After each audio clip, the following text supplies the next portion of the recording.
Na aula de hoje, a professora Fernanda vai nos contar um pouco sobre o que não pode faltar na amplificação sonora, desde conceitos básicos até os mais complexos.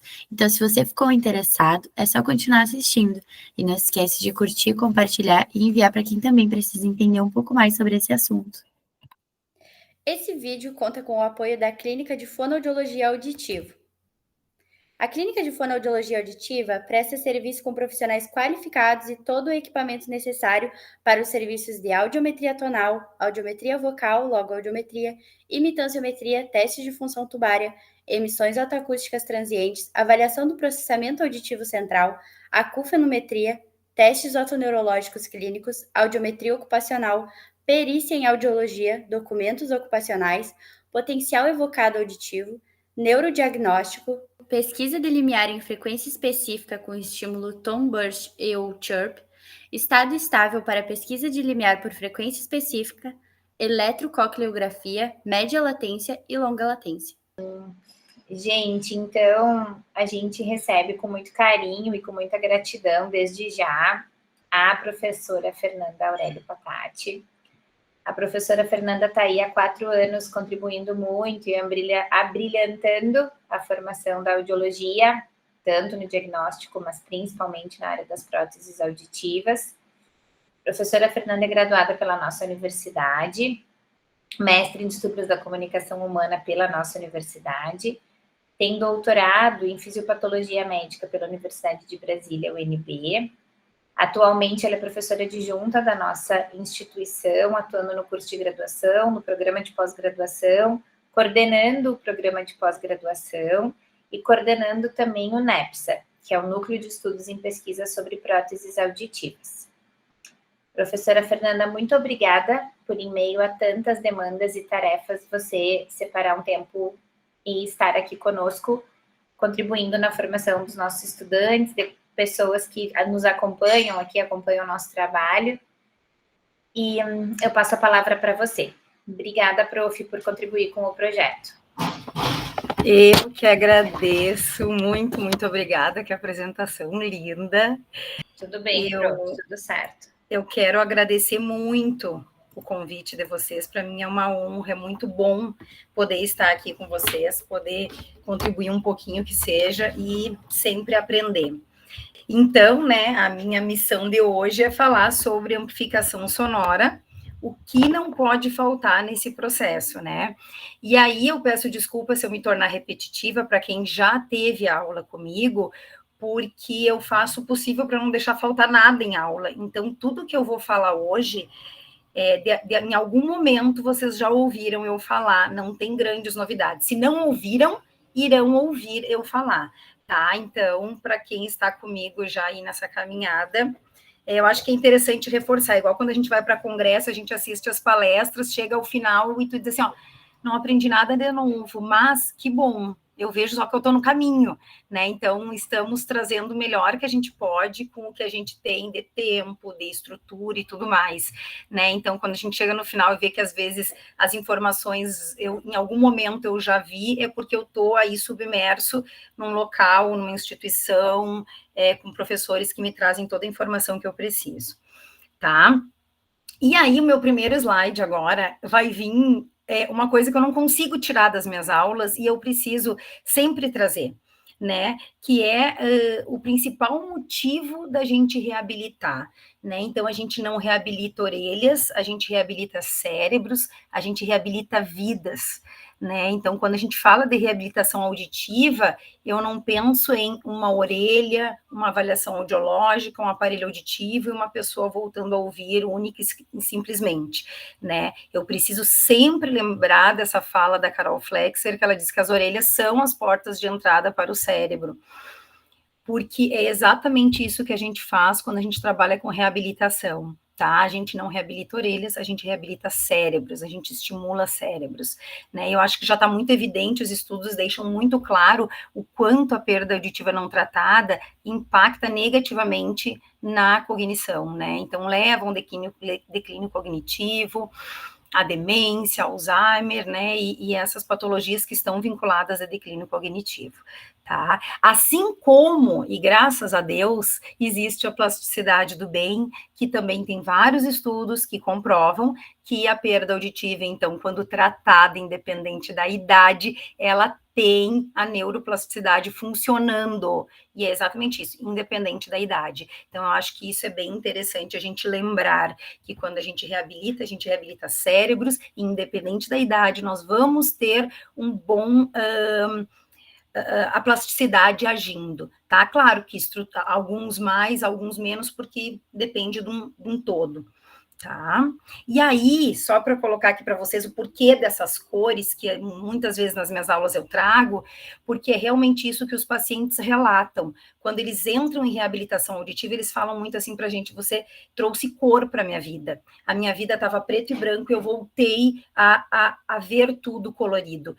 Porque essa questão da qualidade sonora, da escuta sem esforço auditivo, é muito... Eles fazem essa analogia com voltar a ver de uma maneira colorida, né? Então, eu sempre trago, de alguma maneira, essa fala de alguns pacientes nos slides, tá? Então, aqui, só para reforçar o que eu acabei de falar, né? E o Lancet Commission de 2020 deixa bem claro no documento que eles publicaram que a perda auditiva é o principal fator de risco modificável para demência, para o declínio cognitivo na idade adulta. Eu nem estou falando de idoso, eu não estou falando de terceira idade, tá? Eu estou falando de na idade adulta, principal fator de risco modificável. E o que aparece, então, na terceira idade? Aparece depressão e aparece isolamento social, o que são provavelmente fatores que foram causados por essa perda auditiva, tá? Então, a demência, ela é um problema de saúde pública, e tratar a perda auditiva vai fazer com que diminua significativamente esses casos de demência. E por mais que o tratamento da perda auditiva tenha seu custo, ainda é menos oneroso tratar a perda auditiva do que tratar a demência, né? E então, como eu falei para vocês, a gente trabalha, a gente entrega qualidade de vida para essas pessoas, e não só para essas pessoas que têm perda auditiva e que a gente está reabilitando, a gente também proporciona, quando a reabilitação está adequada, qualidade de vida também para os familiares, para quem essas pessoas convivem diariamente, né? Então, todo mundo sabe, a perda auditiva, ela impacta diretamente na socialização, na comunicação, na troca. Então, quando essa pessoa com perda auditiva convive, né, com familiares, com amigos, com colegas de trabalho, certamente essa perda auditiva não impacta só na vida dela, obviamente que muito mais na vida dela, mas também impacta nessas relações, né? Então, quando a gente fala que a gente consegue, com a reabilitação auditiva adequada, né, correta, com todos os cuidados éticos e pautados em evidências científicas, quando a gente consegue entregar qualidade de vida, a gente fala também em qualidade de vida para aquelas pessoas com quem essas pessoas com perda auditiva convivem. Né? E aí, quando a gente fala em reabilitar, a gente tem várias possibilidades de dispositivos eletrônicos de amplificação sonora. Aqui nesse slide tem alguns desses dispositivos, né? Os principais deles, as próteses auditivas ancoradas no osso, prótese de orelha média, implante coclear e implante de tronco. E o nosso objetivo da aula de hoje vai ser falar sobre a amplificação sonora, a amplificação por meio das próteses auditivas, tá bom? Então, aí entramos exatamente no que me foi posto para eu conversar com vocês hoje aqui. Então, o que não pode faltar nesse processo de reabilitação por meio da seleção e adaptação de próteses auditivas? Então, a primeira coisa que realmente tem que haver é a autopercepção das desvantagens impostas por essa perda auditiva.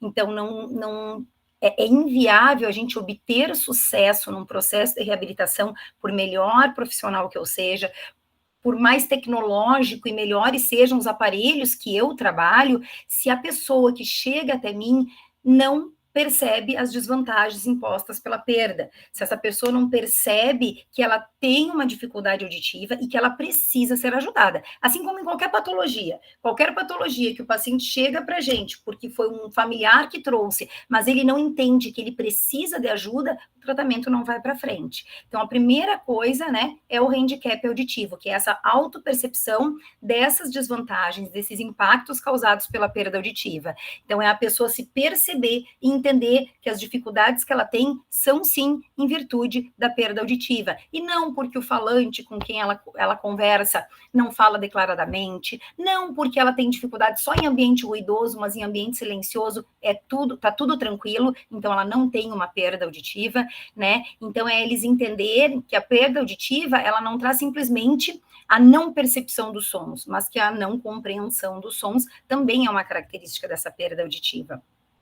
E que em ambientes mais desafiadores, mais difícil é. E que isso é característica da perda auditiva. Não é porque o ambiente tem problema, não é porque o falante tem problema, mas sim porque eu tenho uma desvantagem auditiva que requer tratamento. E quanto mais eu protelar o tratamento, quanto mais eu negar, mais difícil vai ser depois para eu conseguir, então, fazer o uso dessas células ciliadas remanescentes. Tá? Então, isso é muito importante. Muitas pacientes chegam para a gente sem essa autopercepção. E a gente tem que começar a trabalhar desde aí, tá? Então, uma avaliação bem feita, vou comentar um pouquinho mais, mas o Wellington acabou de falar no final da aula dele. Então, é o ponto de partida para uma reabilitação de sucesso, tá? Uma avaliação adequada, atualizada, confiável, fidedigna, completa. Se chegou para mim alguém com uma avaliação audiológica em que eu não estou confiando muito, que eu vi que às vezes faltou algum detalhe ali, esqueceram de utilizar mascaramento, alguma coisa assim, não é perda de tempo nenhuma eu parar tudo e eu levar o paciente para a cabine e fazer uma nova avaliação. Isso tanto na população adulta, quanto idosa, quanto infantil, tá? Então, reavaliar esse paciente, embora tu não tivesse preparado para isso, porque ele te falou que tinha uma avaliação atualizada, nunca vai ser perda de tempo, tá? Porque vai garantir vai garantir maior assertividade nesse processo de seleção e adaptação das próteses, tá bom? Então, só eu tendo a autopercepção dos impactos, ir em busca de uma avaliação audiológica é que eu vou chegar, então, na intervenção. E isso tudo, né, vai proporcionar que esse paciente venha a aderir ao tratamento. E para isso eu preciso de muita orientação, muito aconselhamento. Então, ele tem que entender as desvantagens da perda, ele tem que aceitar essa perda auditiva, ele tem que aceitar que ele precisa, sim, de tratamento, ele tem que ser submetido à avaliação audiológica completa, para que, então, a gente consiga realizar uma intervenção efetiva e esse paciente vir aderir ao tratamento e não abandonar. Então, aqui, alguns pontos que eu gostaria de salientar para vocês. O que não pode faltar? Obviamente, que eu não coloquei aqui, mas além de muita ética em todo o processo.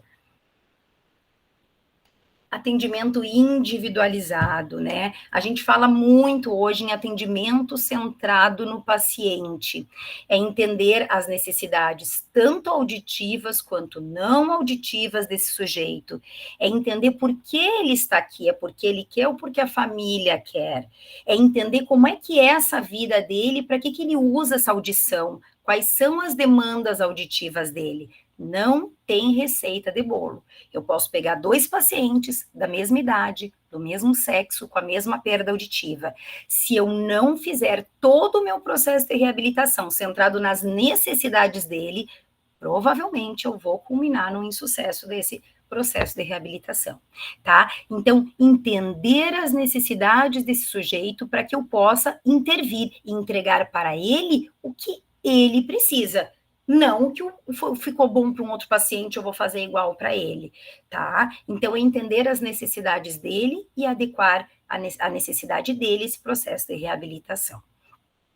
Para que eu possa pensar nesse atendimento individualizado, nesse atendimento centrado no paciente, eu preciso fazer uma anamnese muito bem feita, porque é o momento em que eu vou conhecer esse sujeito, é o momento que eu vou entender quais são as principais dificuldades que ele tem, entender quais são as necessidades auditivas e não auditivas dele. Quando eu falo em não auditivas, então, por exemplo, a questão de acuidade visual dele, destreza motora, né? Vocês ouvem muito eu falar que para eu selecionar o aparelho, esse paciente tem que ter condições de manipular, de manusear, porque se ele não tiver condições, ele vai desistir do processo.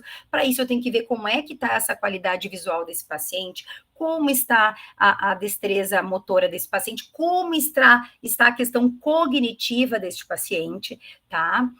Entender um pouquinho se esse paciente traz aí outros sintomas também vinculados a essa minha orelha interna. Então, se ele tem zumbido, se ele tem atrelado à perda auditiva, tontura também. Importante neste momento, junto com a avaliação audiológica, ver se ele tem achados que podem me denotar a necessidade de encaminhamentos pertinentes, tá? Então, lembrem sempre, o diagnóstico nosológico da perda auditiva, o diagnóstico etiológico da perda auditiva que cabe ao profissional otorrino é muito importante. E muitos pacientes estão chegando para a gente para reabilitar sem ter um diagnóstico etiológico. Às vezes a gente tem que voltar, fazer o caminho inverso. No SUS aqui a gente vai testar o aparelho, a gente vai selecionar, mas eu geralmente encaminho para o otorrino de novo para a investigação, tá? No privado já é um pouco diferente, porque no privado o paciente vai desembolsar um valor nesse tratamento, né? Então, será que de repente ele não tem que fazer um outro tratamento antes, um tratamento talvez cirúrgico? Será que esse paciente não tem uma tumoração? Será que esse paciente não tem uma doença neurodegenerativa que merece atenção antes de reabilitar a audição? No SUS, não. O SUS, ele chegou. Se ele não está com diagnóstico etiológico, dá uma pulguinha atrás da orelha, esse paciente tem tontura, ele tem zumbido, ele tem assimetria, eu vou fazer o teste, eu vou pedir o aparelho, mas eu vou encaminhar para a investigação, tá? E, obviamente, sempre trabalhar expectativas muito reais. Isso a gente conversa muito também, né? Então, se é um paciente que possivelmente tenha uma perda auditiva retrococlear, eu vou ter que trabalhar com ele expectativas reais para ele, tá? Porque senão eu não vou fazer com que esse paciente sinta-se satisfeito se eu não trabalhar com expectativas reais. Eu não posso prometer a ele o que eu não vou conseguir entregar, tá? Sempre lembrando, né, que a prótese auditiva, ela é um dispositivo que vai amplificar o som, vai ajustar, vai melhorar o som, mas ela larga esse som amplificado, melhorado, ajustado, filtrado dentro do conduto auditivo externo. Daqui, da minha orelha que escuta para cá, para o meu cérebro que compreende, existe um caminho. E esse caminho é realizado única e exclusivamente pela minha via auditiva, tá? Então, posso ter o melhor aparelho do meu portfólio, posso ter o aparelho mais tecnológico do mercado, se a minha via auditiva não fizer a função dela, se eu não tiver células dentro dessa cóclea, células remanescentes suficientes para fazer uso dessa informação, não adianta, tá? Isso tudo o paciente tem que ser esclarecido, trabalhando as expectativas reais. Na anamnese também eu busco informações sobre saúde geral desse paciente, sobre experiências anteriores que ele teve com o uso da prótese, para a gente já ir conseguindo adequar, entender se ficou bom, se não ficou bom, o que ele não gostou, né? Para daí a gente já ir conseguindo adequar esse nosso tratamento agora nessa nova possibilidade, nessa nova busca dele, tá? Aí aqui um espacinho, então, para avaliação audiológica, mas já comentei sobre a importância dela, que ela é o primeiro, né, dos passos das boas práticas no processo de seleção e adaptação das próteses auditivas. Ela é o ponto de partida e precisa ser sempre adequada para a idade, né? De preferência, uma avaliação comportamental. No caso de crianças em que por algum motivo eu não consigo fazer a avaliação comportamental, posso sim utilizar a avaliação eletrofisiológica e nunca esquecer, antes de fazer a adaptação do aparelho, de converter esses achados eletrofisiológicos, tá? Vamos aqui. Aí já falei um pouquinho, meu próximo tópico que eu ia falar era a adequação das expectativas, mas eu já falei um pouquinho aí na nossa conversa, tá? Então, sempre trabalhar com expectativas reais para esse paciente, né? E essas expectativas, elas são muito pautadas na reserva coclear desse sujeito e na etiologia da perda auditiva, tá? Então, dependendo da etiologia da perda auditiva e da reserva coclear, eu vou ter uma expectativa, tá? Então, por exemplo, um paciente com otosclerose, tá? Perda auditiva severa, mista, bilateral, tá? É um paciente que tem excelentes expectativas, ele vai colocar o aparelho e ele vai ter um ótimo desempenho, vai sentir de cara os benefícios da protetização, embora a gente saiba que a otosclerose ela é progressiva, então provavelmente ela vai evoluir, mas não vai ser, geralmente não é a principal opção do médico para o paciente com otosclerose fazer cirurgia. Por quê? Porque eu tenho um tratamento menos invasivo, né, de mais fácil acesso também, e que esse paciente vai se beneficiar grandemente, que são as próteses auditivas, certo? Então, quem é que me dá na avaliação audiológica a reserva coclear? Ninguém quer me responder. O que eu olho na avaliação audiológica para dizer, olha, como é que está essa cóclea? Se está adequada, se não está, se eu tenho bastante células ainda, se eu tenho poucas células remanescentes. Não esqueçam, tá? Alguém levantou a mão, eu não consigo ver, mas pode falar. Ou coloca no chat. A prof. Michele lê. Não foi levantar a mão, Fê, fui eu ajudando a galera. Ah, tá. Eu coloquei no chat que quem mostra a reserva coclear é via óssea. Exatamente, tá? Então, quem mostra essa reserva coclear é a via óssea. Então, às vezes, tu vai pegar um paciente com otosclerose, com perda auditiva mista severa, tu vai dizer, meu Deus, severo, não tem quase nada, é reserva coclear. Não, não é, porque tu vai olhar onde é que está a via óssea, né? Então, geralmente, essa via óssea está bem mais preservada, me mostrando que eu tenho reserva coclear e que esse paciente precisa basicamente de amplificação, tá? Então, reserva coclear, vou sempre olhar pela via óssea. E etiologia, quem vai fazer esse diagnóstico etiológico é o médico otorrino, e aí é importante a gente estar em contato com o médico, se esse paciente tem pasta, se esse paciente já tem um laudo, se não tem, retorna para o médico. É importante, porque eu consigo trabalhar expectativas com base também na etiologia. Eu tenho que ver quem é o fator etiológico, quem é que está causando essa perda. É algo que está progredindo, ou é algo que aconteceu, passou e ficou sequela? É algo que está estabilizado, ou é algo que está mudando com o tempo, né? Óbvio, com base nos achados audiológicos, muitas das patologias a gente consegue ter certeza do que se trata, tá? Agora, por exemplo, se for um tumor, né, e nunca foi investigado, tem o caso assim aqui no SAF, de paciente que já estava em tratamento, chegou para mim, acompanhei, questionei os achados audiológicos, perguntei se tinha algum diagnóstico, ela disse, não, nunca investigaram.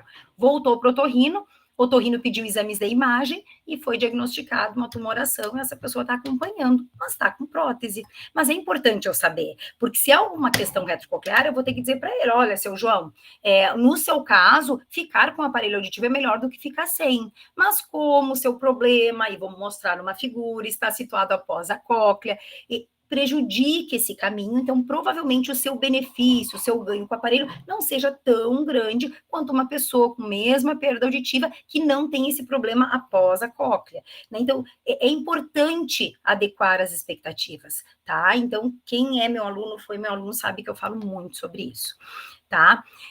Seleção e adaptação de próteses auditivas sempre baseado nas boas práticas, tá? Preconizadas pelos guidelines, pelas nossas diretrizes, que daí a gente vai falar já já, ok? E também as necessidades das diferentes populações. Então, se eu estou atendendo uma criança, eu vou ter algumas condutas. Se eu estou atendendo um adulto, um idoso, são outras condutas, são outras escolhas, são outros cuidados, né? Então, sempre lembrar que a minha criança não é um adulto em miniatura. Então, provavelmente não. A seleção do dispositivo para essa criança tem que ser de uma marca que tem dispositivo adequado para a criança, tá? Na hora que eu for adaptar, eu vou ter que saber qual a regra prescritiva utilizar, quais os cuidados eu tenho que ter com essa criança. Na hora de fazer a etapa da verificação, o que eu faço com uma criança pequena? É diferente do que eu faço e proponho para o adulto, para o idoso. Então, sempre lembrar as necessidades das diferentes populações, tá? E aqui, então, é o passo a passo, né? E quem já foi meu aluno sabe, eu sempre trago slide, se não é semelhante, é muito parecido, porque é o que eu preciso fazer. Se tu tiver, é igual o bonequinho aqui do lado que eu botei, é fazer um checklist. Se tu fez tudo, tu praticou as boas práticas.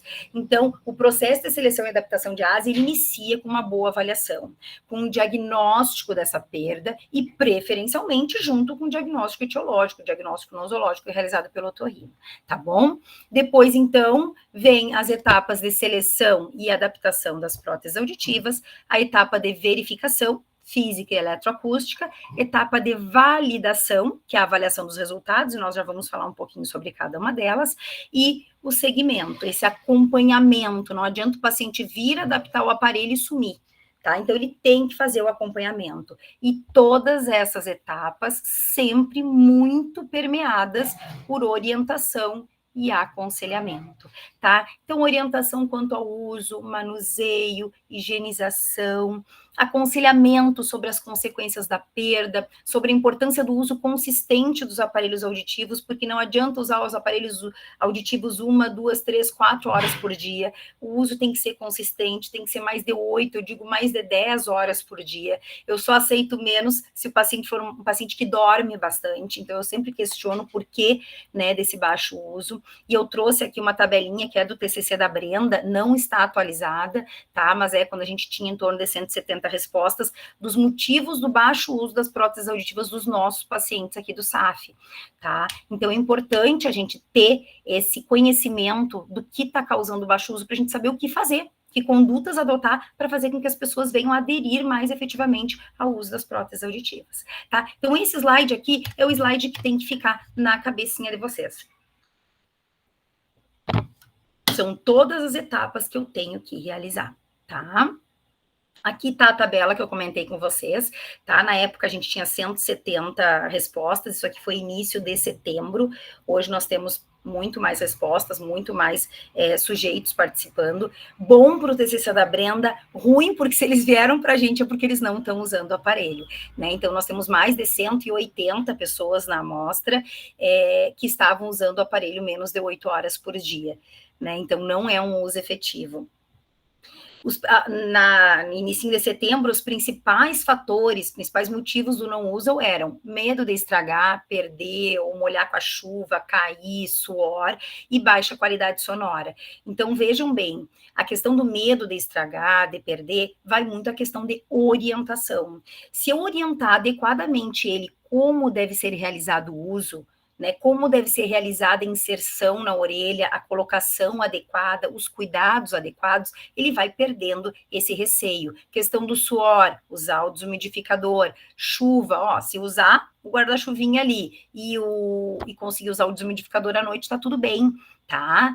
Então, medo de cair, tem muitos que trabalham na lavoura, né, trabalham em locais que realmente ficam mais expostos à poeira também, tá? E baixa qualidade sonora. O que será que está acontecendo que está baixa qualidade sonora? O que a gente pode fazer para melhorar a qualidade sonora? Né? Aplicar as boas práticas, né? Então é importante a gente se auto-perceber, entender da nossa população o que está acontecendo para a gente mudar, né? Refletir e ver o que dá para melhorar. Então, avaliação, aí eu vou agora falar um por um do passo a passo, não vou falar porque eu falei o que significa avaliação, o Eliton já trouxe, tá? Então, só reforço o que eu havia falado antes. Não é perda de tempo se tiver que reavaliar. Às vezes é uma avaliação que você fez. Se você fez há 2 meses atrás, fez um ajuste com base naquela avaliação, não tá legal, o paciente está queixoso, refaz a avaliação. Porque a avaliação no adulto, no idoso e na criança também, ela é, na sua grande maioria, comportamental. Eu dependo da resposta desse sujeito. Então, essa resposta ela pode ser impactada pelo estado de humor dele no dia, por uma fome, uma vontade de ir no banheiro, alguma preocupação que ele tem lá fora, próprio equipamento que não estava calibrado. Então, tudo pode impactar nessa avaliação. Se tu tem uma avaliação em mãos que o ajuste não está ficando legal, mesmo tu aplicando todas as boas práticas, desconfia da avaliação. Se esse paciente volta sempre queixoso, e tira um tempinho e refaz essa avaliação, tá? Então, avaliação sempre completa, atualizada, confiável e sempre selecionada de acordo com a idade do sujeito, de acordo com a possibilidade de como esse sujeito consegue responder, tá bom? Seleção e adaptação, então, das próteses auditivas. O que levar em consideração na hora de fazer a seleção dos dispositivos, tá? Então, idade do sujeito, né? Se é criança, adulto, idoso, adolescente. Na população infantil, vocês sabem que acaba que a nossa possibilidade de aparelhos fica muito restrita num aparelho retroauricular e adaptado com molde. Então, a possibilidade de intra, as possibilidades de aparelho com receptor no canal não são opções para a nossa população infantil, tá? Então, entender a idade desse sujeito, olhar os achados audiológicos, sim, mas não esquecer de olhar as necessidades auditivas e não auditivas do sujeito, as habilidades também auditivas. Então, como é que está essa compreensão de fala? Como é que está a compreensão de fala em ambientes mais desafiadores? Porque com base nos achados da Logos, se tu tiver um teste de fala no ruído, que é o ideal, ou até a queixa do sujeito sobre o desempenho dele nesses ambientes desafiadores, vai me trazer também informações se eu tenho que selecionar um aparelho com mais ou menos recursos, tá? Então, saber como é que está essa situação de escuta em ambientes desafiadores, experiência anterior, né? Então, às vezes ele já vem, não, eu tentei aquele aparelho que vai dentro da orelha e senti que parece que abafava, né? Ah, ótimo, beleza. Se a gente olhar o exame, a gente já vai ver o porquê que estava tendo esse efeito de oclusão. E aí nós vamos selecionar uma outra opção para ele, né? E ou se for a opção adequada, que não foi legal na primeira experiência, explicar ou trazer possibilidades, o que pode ter acontecido, sempre encorajando que ele não desista do processo, tá? No privado também o custo impacta, então geralmente para uma mesma perda auditiva eu tenho mais de uma possibilidade de aparelhos, então eu não posso selecionar um aparelho para o meu paciente levando aquela como única possibilidade de aparelho para ele. Não, geralmente a gente tem ali no nosso portfólio, mesmo que tu trabalhe com uma marca, 2 ou 3 aparelhos que vai ser compatível com aquela perda auditiva. Cabe a gente explicar o benefício de cada um deles. Uns têm mais recursos, outros têm menos recursos. Então, para um mesmo paciente, eu não tenho uma única opção de aparelho auditivo, tá? Então, mostrar os benefícios de cada um, o que um entrega mais do que o outro, né? E isso tudo, obviamente, vai atrelar no valor financeiro e testar. Certo? Sempre, olhem, prestem bem atenção, sempre incluindo o paciente e a família deles neste processo, né? Então, quando tu chega, olha, para a sua perda auditiva é esse aqui que dá, como receitasse aquele ali. Eles não se sentem nem incluídos nesse processo de seleção. Então, a gente pode, porque a gente sempre tem mais de uma possibilidade de aparelho auditivo para cada perda auditiva, tá? Então, obviamente, tem coisas que não dá, mas dentro das possibilidades certeiras, a gente sempre tem 2 ou 3 possibilidades. É mostrar para o sujeito, mostrar a característica de cada um e fazer ele se sentir parte desse processo de escolha, tanto ele quanto a família. Tá? E a estética coloquei aqui porque a gente sabe que ainda impacta bastante, embora tenha diminuído, porque muitas vezes eles chegam com uma expectativa do aparelho grande e, na verdade, hoje os aparelhos estão muito menores, né? Então, no privado, basicamente, a gente seleciona e adapta aparelhos mini retroauriculares com receptor no canal, que dão para praticamente todas as perdas auditivas, e aí são aparelhos bastante estéticos, né? No SUS, a gente ainda não adapta o receptor no canal para todos os pacientes, só para uma minoria ainda, porque tem toda a questão de destreza manual, o fio do receptor quebra, os nossos pacientes muitas vezes não têm condições de repor esse receptor, que não entra na garantia, então a gente também tem que adequar as nossas escolhas ao nosso público, entra também na seleção, né? Então, se o meu paciente é um paciente que trabalhou a vida toda na agricultura, tem uma questão de destreza manual mais difícil, o movimento de pinça ali também, né, uma destreza motora fina prejudicada,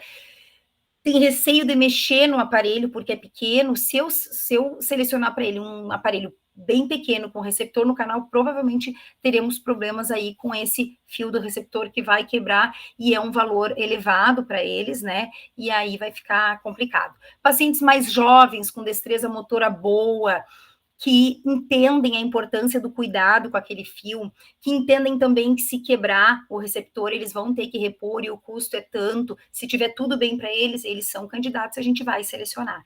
Então, na seleção do dispositivo, eu não olho única e exclusivamente o achado audiológico do meu paciente, eu olho ele como um todo, tá? Pensando nessas possibilidades e sempre buscando um dispositivo que vá ter uma durabilidade grande para ele, tá bom?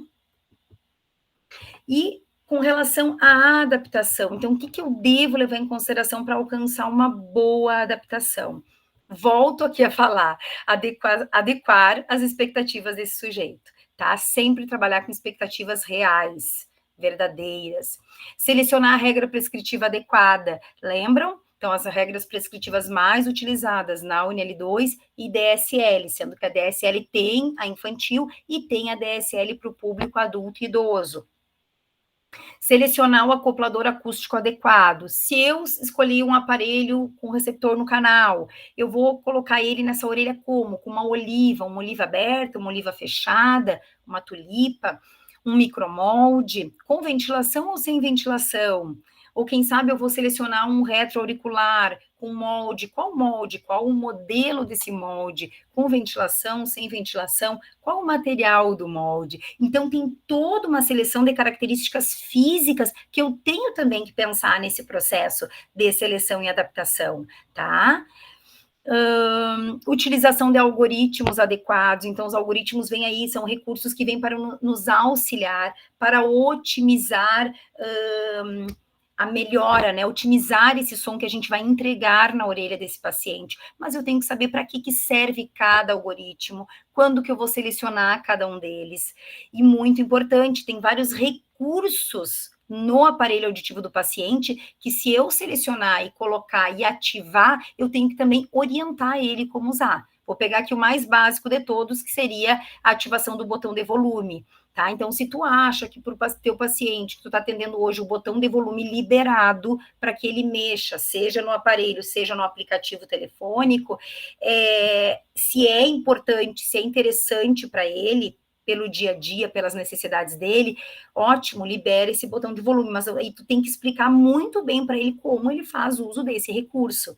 Então, sempre cuidar, adequar as orientações, né, com uma linguagem simples, acessível para a tua população. Se a tua população é uma população com um nível de escolaridade mais elevado, ok, aí você vai adequar para essa população as orientações, mas sempre fornecer orientações sobre como usar cada recurso do aparelho, porque os aparelhos são extremamente tecnológicos, mas eu só faço bom uso da tecnologia e dos recursos que tem se eu souber utilizar, tá? E aqui, muita orientação e aconselhamento. No dia da adaptação, a gente fica um tempo orientando, aconselhando, orientando sobre uso, manuseio, higienização, aconselhando sobre a importância do uso consistente, contínuo, várias horas por dia, tá? Explicando da importância do acompanhamento, dos retornos, da importância de toda vez que o aparelho não estiver legal, entrar em contato e agendar uma consulta, tá? Até aqui tudo bem? Então, a gente falou já da importância da avaliação, da seleção do dispositivo, que obviamente pelo nosso tempo não tem como falar todos os critérios que a gente seleciona, e também da adaptação, tá? Sempre adequando para nosso público, tá? Fale. Fernanda, Fale. tu pediu para eu te avisar 3 minutinhos para os 40. Tá, então eu vou tentar falar bem rápido, porque a gente tem agora para falar sobre as duas últimas etapas, bem entre parênteses, porque o processo é contínuo, eu já falei, né? Então, verificação e validação são os dois processos, digamos, finais, antes da gente iniciar aquela questão do acompanhamento, que daí é ad eternum, né? Enquanto existir aparelho, existir paciente, e a gente vai ter que dar esse suporte para o paciente, tá? Então, avaliação, seleção e adaptação. A terceira etapa, então, seria a verificação. A verificação é tanto física quanto eletroacústica. A verificação física, eu ver se o molde ficou bem adaptado, ou se a oliva que eu selecionei está adequada, se esse paciente está conseguindo inserir esse aparelho na orelha, tirar, colocar, se tem alguma dúvida quanto à parte física desse dispositivo. Lembrando sempre que se eu quero que esse paciente use esse dispositivo 10, 12, 15 horas por dia, ele tem que estar confortável fisicamente, né? Então, eu tenho que fazer o possível para que esse molde, para que essa oliva, para que esse micromolde, para que esse intra esteja adequado nesse conduto, sem estar machucando, tá? E a verificação, no caso eletroacústica, que seria o nosso padrão ouro, porque a gente pode fazer verificação com ganho funcional, mas eu vou falar hoje da verificação eletroacústica, que é o padrão ouro, ela vai nos garantir muito a assertividade. Então, primeiro vamos só entender o que é verificação.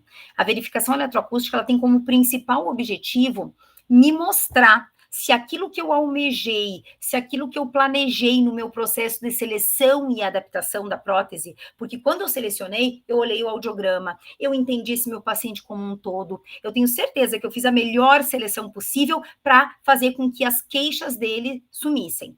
Tá, eu sei que a minha intenção foi boa e sei que a de todos vocês é boa. Mas será que eu realmente consegui chegar onde eu queria? Será que realmente aquilo que eu almejei eu consegui fazer? Então, a verificação vem para isso. Através de um microfone sonda inserido próximo da membrana timpânica, eu consigo avaliar exatamente o que eu estou largando, o que eu estou ofertando neste conduto auditivo, tá? Dali para frente, aí são outros 500, né? Eu tenho que garantir que eu estou dando audibilidade. Daqui para cá, o meu sistema auditivo tem que ser capaz de dar conta de levar. Entretanto, para que eu diga, por exemplo, não, seu João, é só uma questão de costume, logo vai melhorar, ou agora eu vou lhe encaminhar para um processo de terapia, né, um treinamento auditivo que vai melhorar, vai otimizar esse uso do aparelho que o senhor acabou de colocar na orelha. Para eu falar isso, eu tenho que ter certeza que eu dei o meu melhor, que eu selecionei o melhor aparelho, com o melhor acoplador, que eu fiz o melhor ajuste, mas que tudo isso que eu planejei está chegando nessa orelha. Porque às vezes a gente tem a melhor das boas intenções, porém, cada conduto é único, né? Então, às vezes, eu tenho uma perda auditiva com graves preservados, eu selecionei uma oliva aberta, porque eu aprendi que tem que ventilar, né? Eu tenho que deixar esse conduto aberto, e quando eu selecionei essa oliva, eu selecionei uma oliva grande demais. E ao colocar nesse conduto, essa oliva fechou. E aí, aquela adaptação que eu queria que fosse aberta, virou fechada. E eu só consigo ver isso fazendo a verificação eletroacústica, tá bom? Então, a verificação faz parte das boas práticas no processo de seleção e adaptação das próteses, e ela vai me garantir assertividade no processo. Se eu tenho assertividade no processo, o que isso vai culminar no meu paciente, no meu processo de reabilitação? Satisfação. Um paciente satisfeito é um paciente que vai falar bem do teu serviço, vai difundir que reabilitar é excelente, que mudou a vida dele, porque ainda existe muito preconceito com o uso da prótese auditiva. Então, os nossos melhores parceiros são os nossos pacientes, que quando a gente faz um processo adequado, eles vão ficar satisfeitos, eles vão falar muito bem do nosso serviço, tá? Da nossa profissão, tá? Então, assim, às vezes as pessoas ainda falam, pô, mas o problema é que na minha rotina eu não consigo inserir verificação, né? Vai mais um tempinho, vai uns 15, 20 minutos, mas tu garante assertividade. Garantindo assertividade, esse paciente não fica voltando para ti. Então, te sobra tempo para tu atender outro paciente. É um paciente que fica satisfeito, tá? Então, aqui os objetivos da verificação, mas tudo isso aqui eu já falei para vocês. Então, o objetivo da verificação, tá? Então, por que fazer as mensurações com o microfone sonda, né? Que são a verificação eletroacústica que a gente chama? Porque os indivíduos não têm as mesmas características anatômicas e, então, eu tendo meato acústico externo diferente, eu tenho níveis de pressão diferentes dentro desse meato acústico externo, certo? Então, eu quero ter certeza como esse dispositivo que eu selecionei, que eu ajustei, está se comportando com aquela regra prescritiva que eu selecionei, com aquele acoplador que eu selecionei, com os ajustes que eu realizei, para evitar que eu super amplifique ou que eu subamplifique, porque a amplificação, a reabilitação para ser efetiva, ela tem que ser certeira. Se eu estiver subamplificando, não vai adiantar. E se eu estiver super amplificando, eu ainda posso aumentar essa perda auditiva desse paciente, porque eu vou estar expondo ele a elevados níveis de pressão sonora que ele não precisaria, tá bom? E aí, só para mostrar para vocês, não sei se vocês conseguem visualizar aqui no meu mouse, mas essa parte que tem tracejado em preto, é onde o meu software dizia que nesse paciente ele precisava um ajuste que ficasse exatamente nesse tracejado em preto. A parte em vermelho e azul foi o ajuste que eu fiz com base na verificação eletroacústica. Então, vejam que os alvos prescritos pelos softwares, eles não predizem exatamente o que cada sujeito necessita. O que vai me mostrar o que cada sujeito necessita e se realmente eu estou atingindo alvos reais para cada sujeito, são as mensurações com microfone e sonda. Então, só para mostrar para vocês a importância de fazer a verificação eletroacústica, tá? Então, aqui só trazendo o que eu já comentei, né? Sempre é nosso papel, enquanto profissional que reabilita por meio das próteses auditivas, garantir audibilidade e uma adaptação adequada antes de eu encaminhar esse paciente, por exemplo, para uma terapia. Né, ou dizer para ele que logo ele vai se adaptar, que conforme ele usa, ele vai começar então a dar conta do que ele está ouvindo e vai melhorar as suas habilidades auditivas, mas para isso eu tenho que ter certeza que eu estou entregando o que ele realmente precisa, tá? Aqui eu trouxe vários materiais, depois eu passo para vocês. Quem vai ser meu aluno vai ter mais adiante. Quem quer o material eu forneço também. Eu não vou poder fazer o passo a passo, porque obviamente a gente não tem tempo. Mas se quiserem um dia, a gente faz uma aula só de verificação eletroacústica, tá? Então eu vou passar adiante. Aqui só para mostrar para vocês, um paciente nosso fazendo o exame de verificação. Então, ele fica sentado na frente dessa caixa de som.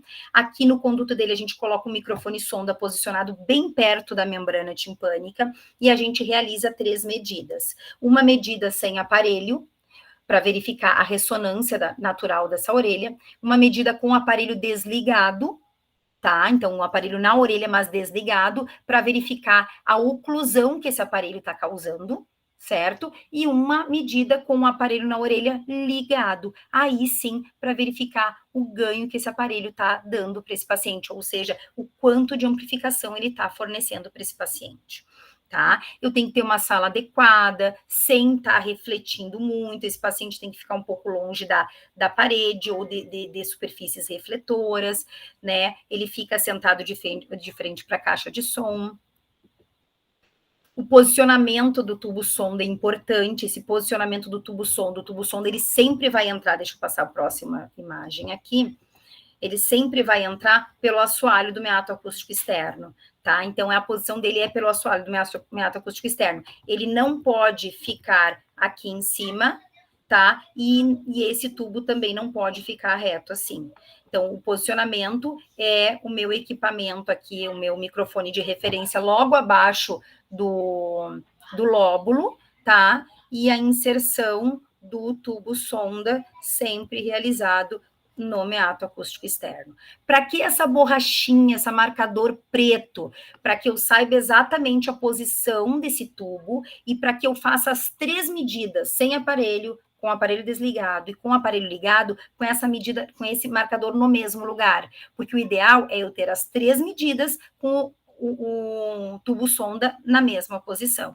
Então, o que nos dá ideia de se está na mesma posição ou não está na mesma posição é justamente essa marcação em preto que fica no tubo sonda, tá? Não vou falar de todas as medidas.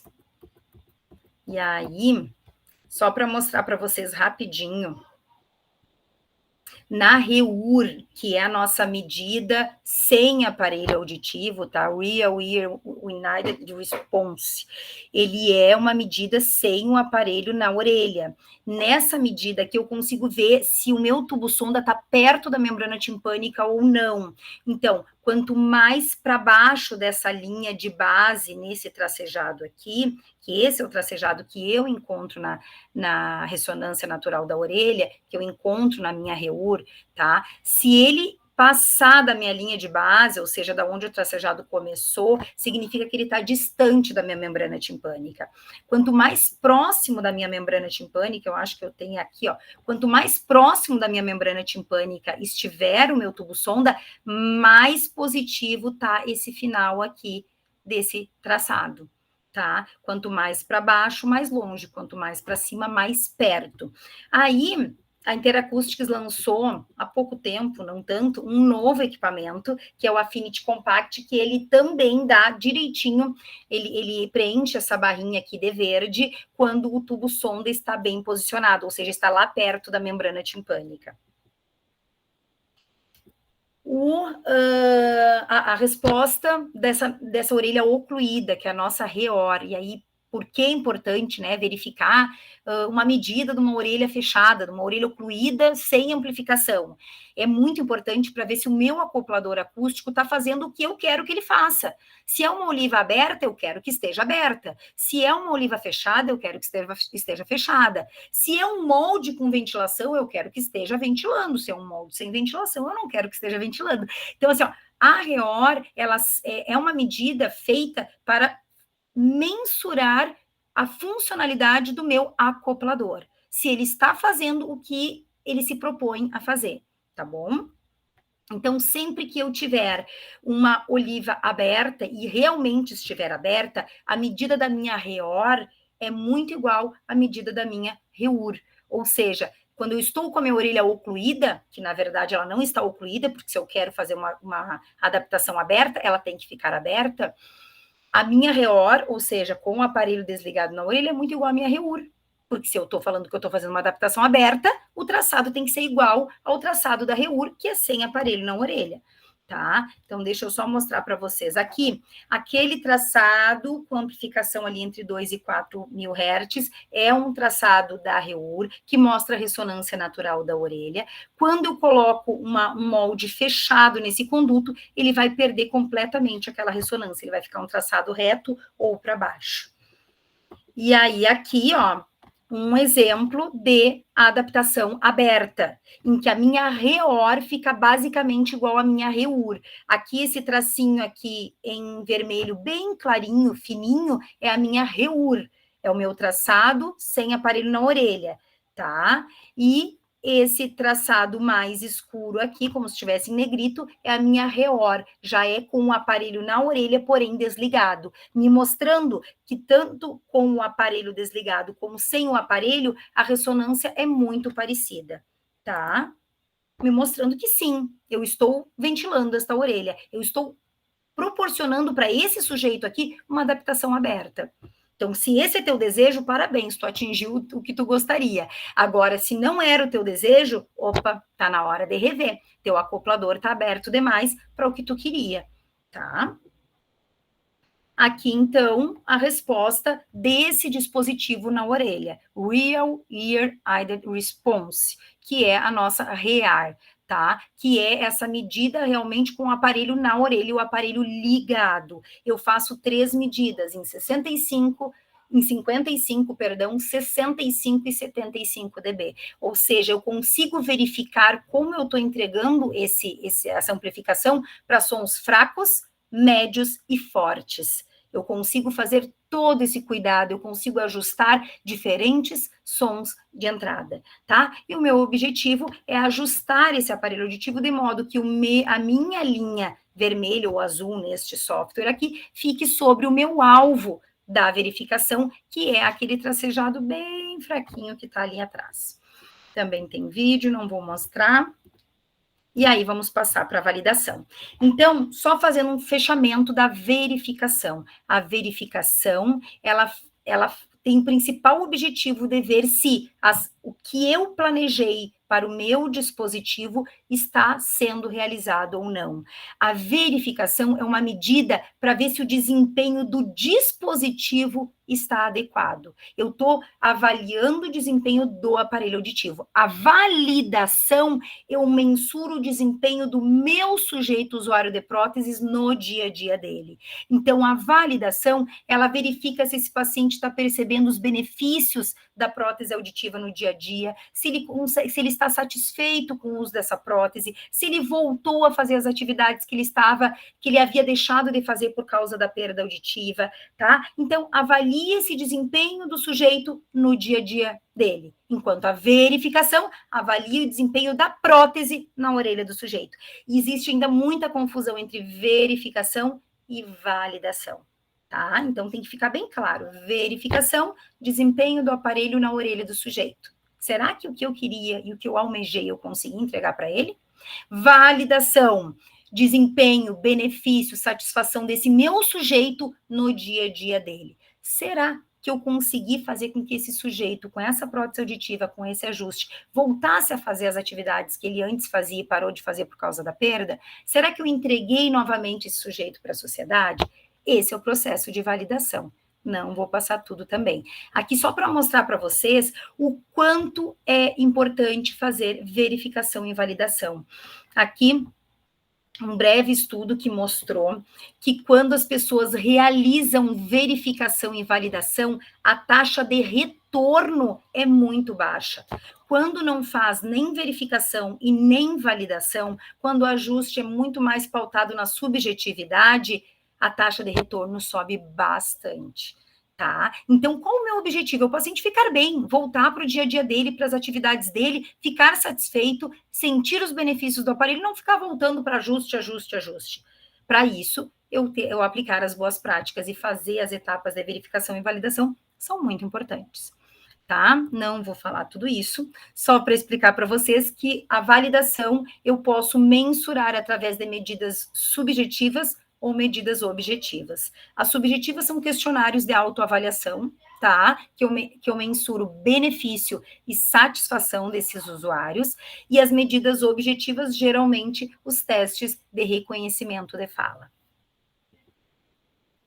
E é isso, né? Então, geralmente eu concluo dizendo que o paciente não é só o paciente, ele é o amor da vida de alguém, e é assim que a gente tem que tratar todo o nosso paciente, com todo o cuidado que ele merece, tratando ele como se fosse a pessoa que a gente mais ama no mundo naquele momento. É dar o nosso melhor, é trabalhar com ética, é trabalhar pautado nas evidências científicas, tá? E entregar esse sujeito novamente para a sociedade, ofertar para ele qualidade de vida, para ele e para a família dele. Certo? É dar cor para a vida desse paciente. É isso que eu tinha para falar. Prof. Fernanda, muito, muito, muito obrigada pela riqueza de conteúdo, por todo o cuidado. A gente conhece teu trabalho, a dedicação, o zelo, e as tuas aulas demonstram isso. Então, obrigada, prof. Enquanto você respira, vou perguntar para o nosso público se vocês têm alguma dúvida, se vocês querem fazer alguma pergunta para a prof. Fernanda, comentários. Já temos ali no chat, né, os elogios. Aula incrível, sensacional, maravilhosa. Obrigada, muito obrigada mesmo, viu? Oi, pessoal. Aqui é a Fono Maria Verônica e hoje eu vim falar sobre adaptação de próteses auditivas. Eu já tenho ali quase 15 anos de experiência nessa área e o que eu aprendi em todo esse período é que a adaptação da prótese auditiva tem que ser muito criteriosa. Não podemos ter pressa, não podemos querer adaptar o paciente no primeiro dia de experiência que ele vem até nós. Por quê? Existem várias causas de perda auditiva. E, a partir desta causa, ela vai indicar para nós a necessidade que aquele paciente está apresentando. Então, a primeira necessidade é a origem da perda auditiva, que vai dizer para mim se esse paciente vai ter uma dificuldade maior ou menor de conduzir o som por via neural. Quanto maior a dificuldade de conduzir o som por via neural, por via sensório-neural, eu vou precisar oferecer mais recursos técnicos para o meu paciente para que esse som vá via, né, aparelho auditivo mais decodificado, mais fracionadinho, mais quebrado, sem nenhuma interferência. Por quê? A via dele de sensório neural está mais comprometida. Logo, quanto menos eu oferecer para ele de distorções, desconforto, um algoritmo que seja mais rápido, que processe o som mais rápido, maior conforto neural ele vai ter. Porque a gente tem que lembrar que o aparelho auditivo, ele vai amplificar o som. Então, quem vai processar é o cérebro. E esse processamento, muitas vezes, ele está prejudicado devido a vários fatores, seja tempo de perda sem adaptação, outras doenças associadas, questões genéticas. Então, eu preciso pensar nisso. Já um paciente que tem um problema maior apenas na condução, que a causa da perda auditiva dele é mais periférica, então um aparelho de tecnologia mais básica, que faça um processamento mais linear, vamos dizer assim, né? Não é a palavra técnica adequada, mas que não tem ali tanta manipulação do algoritmo do aparelho naquele som para oferecer mais conforto, é um paciente que vai se adaptar bem, que vai se sentir bem com aquela prótese. Não necessariamente tendo que investir, né, num aparelho de tecnologia maior, porque a causa da perda auditiva dele é diferente do que um paciente que tem uma perda auditiva sensório-neural. Outro detalhe extremamente importante é o paciente ter consciência de que precisa fazer o uso do aparelho auditivo por pelo menos 8 horas por dia. Então, eu sempre falo para os pacientes, você foi no cardiologista e ele te deu 2 comprimidos por dia, você vai lá e toma só um, ou toma só quando acha que precisa. Vai fazer efeito pro teu coração? Não. Então, o aparelho auditivo é a mesma coisa, tá? Tem N estudos comprovando que o aparelho auditivo precisa ser utilizado por pelo menos 8 horas diárias, tipo dose de remédio, e a gente tem que oferecer esse conhecimento para o nosso paciente. Por quê? Se ele achar que pode usar só quando vem visita, só quando precisa, só quando vai sair, só quando vai assistir TV, não vai ter o efeito de estimulação da via neural que a gente quer que fique mais robusta por meio do acesso facilitado ao som que o aparelho auditivo promove. Então, é extremamente importante que o paciente entenda essa situação de que ele precisa usar, que é um tratamento. Não é algo que, eu uso esporadicamente, só quando eu acho que eu preciso ouvir melhor. Não. A gente tem que conseguir adaptar esse paciente a ponto dele se sentir pelado sem o aparelho. É essa brincadeira que eu faço. Porque se eu não consigo adaptar o aparelho auditivo a ponto do meu paciente sentir aquela coisa do tipo, nossa, tá faltando algo. Se ele não usa, ele não tá se sentindo completo. Então, a adaptação não tá adequada. Então, alguma coisa técnica não tá bem estabelecida. Fono, e assim, preciso fazer verificação eletroacústica? Claro que quem puder fazer a verificação eletroacústica é maravilhoso. Mas assim, a gente não vai ter sempre esse recurso. Então, a gente precisa fazer o melhor que dá na condição que a gente tem. Pensando que uma vez não se tinha mapeamento, né? Não se tinha verificação eletroacústica. Então, a gente tinha que saber fazer uma boa verificação. E adaptar aparelho auditivo não é só ir lá e fazer first fit, não é só ir lá e fazer a regra prescritiva do software. Você tem que saber, você tem que entender de amplificação e estudar para que você consiga fazer uma boa adaptação a partir das queixas do meu paciente.